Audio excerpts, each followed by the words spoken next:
June 2న Telangana రాష్ట్ర ఆవిర్భావ దినోత్సవం జరగనుంది. ఈ సందర్భంగా రాష్ట్రంలో తెలంగాణ పైన అనేక చర్చ జరుగుతుంది.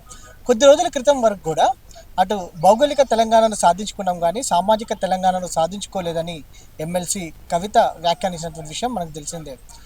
నిజంగా తెలంగాణ వచ్చిన తర్వాత ఉద్యమకారులకు న్యాయం జరిగిందా అనే అంశాన్ని మనతో పాటు మాట్లాడడానికి బీసీ కమిషన్ మాజీ చైర్మన్ మొగలాపురం కృష్ణమోహన్ గారు మనతో పాటు ఉన్నారు. వారితో మాట్లాడించే ప్రయత్నం చేద్దాం. చెప్పండి, భౌగోళిక తెలంగాణను సాధించుకున్నాం కానీ సామాజిక తెలంగాణ వచ్చిన తర్వాత సాధించుకోలేదని ఎమ్మెల్సీ కవిత గారు అన్నారు. ఈ వ్యాఖ్యలను మీరు ఎలా చూస్తారు? అంటే నేను వారి వ్యాఖ్యల మీద వ్యాఖ్యానం చేయదలుచుకోలే, కానీ నేను సామాజిక ఉద్యమకారుడిగా నా అభిప్రాయాలను నేను వ్యక్తం చేస్తాను. గత 10 సంవత్సరాలు కేసీఆర్ గారు ముఖ్యమంత్రిగా ఉన్నప్పుడు కొన్ని సంక్షేమ పథకాలు పెట్టే ప్రయత్నం చేసినారు, కానీ పెద్ద ఎత్తున అన్ని వర్గాలకు ఎస్సీ ఎస్టీల కంటే వారికి రాజ్యాంగబద్ధమైన హక్కులు ఉన్నాయి కాబట్టి కొంతమేరకు అవకాశాలు వచ్చాయి. ప్రధానంగా బీసీలకు పెద్దగా రాజకీయపరమైనటువంటి అవకాశాలు రాలే, చట్టసభలోకి పెద్ద ఎత్తున వెళ్ళలేకపోయారు. మరీ ముఖ్యంగా అత్యంత వెనుకబడిన వర్గాల నుండి ప్రాతినిధ్యం అసలే రాలేదనేటువంటిది చాలా స్పష్టంగా గత 10 సంవత్సరాల పాలన గురించి మాట్లాడగలుగుతాం. ఇవాళ కూడా ఈ గవర్నమెంట్ వచ్చిన తర్వాత కూడా బీసీ ప్రాతినిధ్యం పూర్తిగా తగ్గిపోయింది. పథకాలు సక్రమంగా అమలు జరగడం లేదు. బీసీ ప్రాతినిధ్యం, ఎంబీసీ ప్రాతినిధ్యం ఇది స్పష్టంగా చెప్పుకోవాలి. ఈ రెండు ప్రాతినిధ్యాలు కూడా తగ్గిపోయినాయి. అసలు గౌరవించేటటువంటి విధానమే అయిపోయింది. ఆత్మగౌరవ నినాదంతో మళ్ళీ ఉద్యమాలు ఆరంభం అవుతా ఉన్నాయి. ఇవాళ ఇప్పుడు మనం ప్రెస్ క్లబ్లో మనం ఇప్పుడే చూసాం, ఆ కార్యక్రమానికి నేను వస్తూ ఉన్నాం.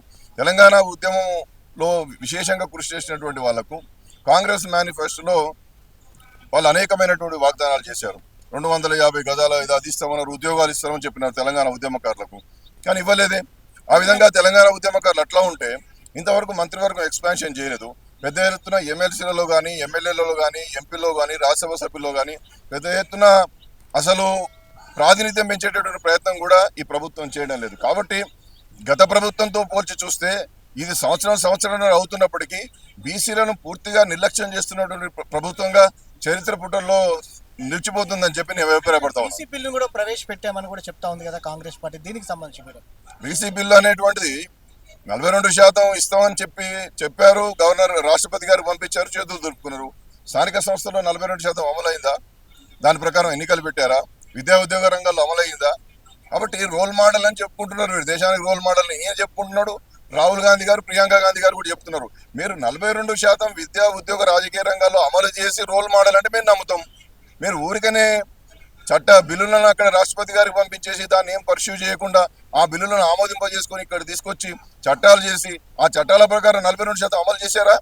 చేస్తే కదా మీరు రోల్ మోడల్, మీరు బీసీలను ఉద్ధరించినట్టు. మాటలతో ఏం జరగదు కదా. అయితే ఎమ్మెల్సీ కవిత గారు బీసీ ప్రజలకు మద్దతుగా పార్టీ పెడితే మీ మద్దతు ఎలా ఉంటుంది అంటారు? అంటే నేను దాని మీద ఇప్పుడు ఊహాగానాల మీద నేను మాట్లాడలేను. వారు అట్లాంటిది ఏం చెప్తున్నారు. నిన్న మొన్న వారు అమెరికా నుంచి వచ్చినప్పుడు కూడా ఇది టీ కప్పులో తుఫాన్ లాంటిది, మా పార్టీలో మేము ఏదో మా అధ్యక్షుల వారికి రాసుకున్నాం, అది లీక్ అయింది అనేటువంటి మాట మాట్లాడుతూ ఉన్నారు. కాబట్టి అది పూర్తి నిరాధారమైంది, ఊహాజనితమైనటువంటి దాని మీద వారు ఇప్పుడే రాజకీయ పార్టీ పెడతారు, ఇంకేదో జరగబోతున్నది అని చెప్పి నేను మాట్లాడలేను. అయితే ఆవిర్భావ దినోత్సవ వేడుకలు కూడా జరగబోతున్నాయి జూన్ 2న.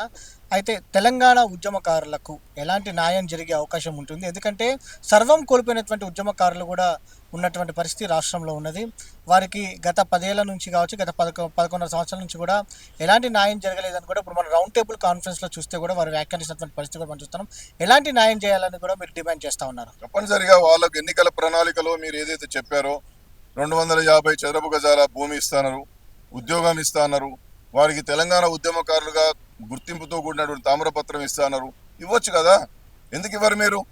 మీరు వాళ్ళతోనే హామీ ఇచ్చి ఎన్నికల్లో గెలిచారు. గెలిచిన తర్వాత ఆ హామీలను గాలికి వదిలేస్తే ఎట్లా? అది ప్రజాస్వామ్యం ఎట్లయితుంది? అది ప్రజాపాలన ఎట్లయితుంది?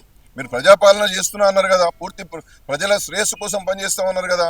తెలంగాణ ఉద్యమకారులుగా 11-12 సంవత్సరాలుగా మాకు అన్యాయం జరిగిందని ఎదురు చూస్తున్నటువంటి వాళ్లకు మీరు ఏదో హామీలు ఇచ్చేసి ఆ హామీల ద్వారా పాపం వాళ్ళు ఆకర్షితులై మీ వైపు ఉంటే అధికారంలోకి వచ్చిన తర్వాత ఆ హామీలు నిలబెట్టుకోవడం ప్రజాప్రభుత్వం ఎట్లయితుంది? కాబట్టి ఉద్యమకారులకు లాభం చేయడం లేదు, బీసీలకు ఎంబీసీలకు లాభం చేయడం లేదు, సంచార జాతులకు లాభం చేయడం లేదు. ఎవరికి లాభం చేయకుండా సామాజిక తెలంగాణ ఎక్కడ వస్తుంది? గతంలో ఉన్నటువంటిది వేరే తెలంగాణ అన్నారు కదా, మరి మీరు సామాజిక తెలంగాణ తీసుకొచ్చినామని చెప్పి జ్యోతిబా పూలే విగ్రహం పెడతాంటే సరిపోతుందా? జ్యోతిబా పూలే ఏదైతే ఆకాంక్షించిండో, ఏ ఆదర్శాల కోసం అయితే జీవించిండో ఆ ఆదర్శాలను మీ ప్రభుత్వ పథకాల్లో మీ నడవడికలో చూపించాలి కదా. అప్పుడు సామాజిక తెలంగాణ అని చెప్పి మేము భావిస్తాం. ఇది ఎమ్మెల్సీ కవిత గారు తీసుకున్నటువంటి ఏదైతే పార్టీకి సంబంధించినటువంటి పెడతారనే ఏవైతే ఊహాగానాలు ఉన్నాయో వాటి మీద తాను స్పందించను అని కూడా వారు వ్యక్తం చేస్తారు, ఏదైతే అభిప్రాయం వ్యక్తం చేస్తారో దాంతోపాటుగా ఆ, తెలంగాణ ఉద్యమకారులకు న్యాయం జరగలేదనేది కూడా వారి అభిప్రాయాన్ని కుండబొద్దులు కట్టినటువంటి పరిస్థితి కూడా మనకు కనిపిస్తుంది. వీడియో జర్నలిస్ట్ ప్రభాకర్తో వంశీకృష్ణ, సమయం టీవీ, హైదరాబాద్.